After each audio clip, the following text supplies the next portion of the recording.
در حالی که ایالات متحده و اسرائیل بمباران گسترده ایران را که گفتند هدفش نابودی حاکمان روحانی این کشور است ادامه می‌دهند، ایرانی ها را ترس و امید در پنجه خود گرفته است.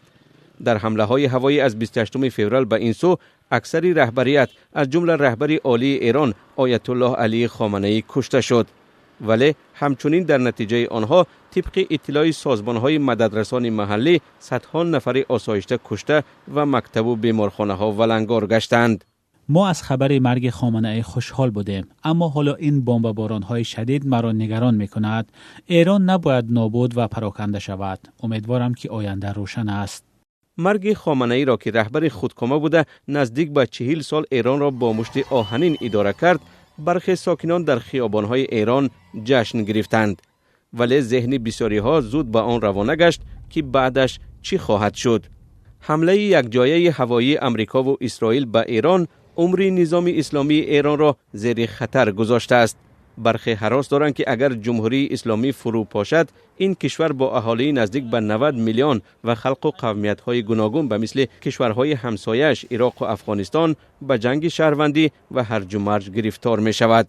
بمباران‌ها دهشتناکند و ما میشنویم که حمله‌های هوایی ایالات متحده آمریکا و اسرائیل به محله‌های استقامتی ضربه میزنند. ما شبانه خواب کردن نمیتوانیم و یکی از سگ‌هایم از ترس در حمام پنهان میشود.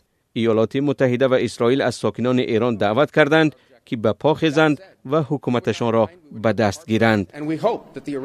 ما امیدواریم که مردم ایران به پا خیسته حکومت این کشور را برکنار و سرنوشت نوی بنیاد خواهد کرد. ما باور داریم که این عمل امکان پذیر است، ولی تاکید میکنم که هدف از عملیات فعلی برهم زدن امکانات موشک‌های بالستیکی و امکانات بحری آنها میباشد. اما در خیابان‌های کلانترین شهرهای ایران نشانه از خیزش نیست. کوچه ها خالی و ساکتند و از طرف نظامیان سپاه پاسداران انقلاب اسلامی و نیروهای گروه نیمه نظامی بسیج پاسبانی می شوند. ماه ینور امسال حکومتداران اعتراضهای عمومی را در ایران بیرحمانه سرکوب و هزاران نفر را کشتند. این بزرگترین تهدید به حکومت در 10 ساله ها بود.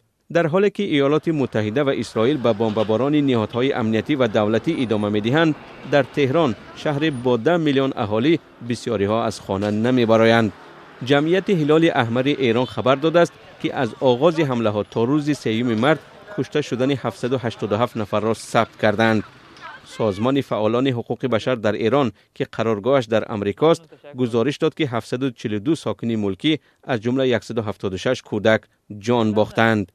یک زن 27 ساله در تهران میگوید بسیاری ها انتظار شنیدن خبر مرگ خامنه‌ای بودند، ولی صدای ترکش و جان باختن کودکان مردم را غمزده کرده است.